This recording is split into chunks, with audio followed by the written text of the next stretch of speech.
డాగ్స్‌ని లేదా మీ పెట్స్‌ని యూట్యూబ్‌లో అమ్మాలంటే మా ఛానల్ వాట్సాప్ నంబర్‌కి వీడియో పంపించండి. అలాగే ఛానల్‌ని ఇంతవరకు సబ్స్క్రైబ్ చేయకపోతే సబ్స్క్రైబ్ చేయండి. Hi friends, welcome to our channel. ఈరోజు కేసం top quality Siberian husky puppies అనేవి అమ్మకానికైతే తీసుకురావటం జరిగింది. టోటల్ 3 పప్పీస్ అమ్మకానికైతే ఉన్నాయి.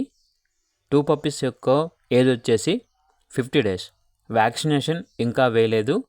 1 పప్పీ యొక్క ఏజ్ వచ్చేసి 2.5 మంత్. 2 వ్యాక్సినేషన్స్ అనేవి అప్ టు డేట్ కంప్లీట్ అయ్యాయి. అంతేకాకుండా ఈ పప్పీస్ వచ్చేసి చాలా యాక్టివ్గా ఉంటాయి. ఎటువంటి హెల్త్ ప్రాబ్లమ్స్ అనేవి ఏమీ లేవు. ట్రాన్స్పోర్టేషన్ దగ్గరలో ఉన్న అన్ని లొకేషన్స్కి ట్రాన్స్పోర్ట్ చేస్తారు. ఇక పప్పీస్ యొక్క ప్రైస్ వచ్చేసి కస్టమర్ కాల్ చేసినప్పుడు మేమే చెప్తా ఉన్నాం, బెస్ట్ ప్రైస్కే ఇస్తాము, రీజనబుల్ ప్రైస్కే ఇస్తాము, ప్రైస్లో డిస్కౌంట్ అనేది కూడా ఇస్తాము అని అయితే చెప్పడం అయితే జరిగింది. ఇక పప్పీస్ కావాలన్న వారు ఈ వీడియో కింద టైటిల్లో ఓనర్ నెంబర్ అనేది డిస్ప్లే చేయడం జరిగింది. ఓనర్కి కాల్ చేయండి. అలాగే ఛానల్ని ఇంతవరకు సబ్స్క్రైబ్ చేయకపోతే సబ్స్క్రైబ్ చేయండి. Thank you. By by.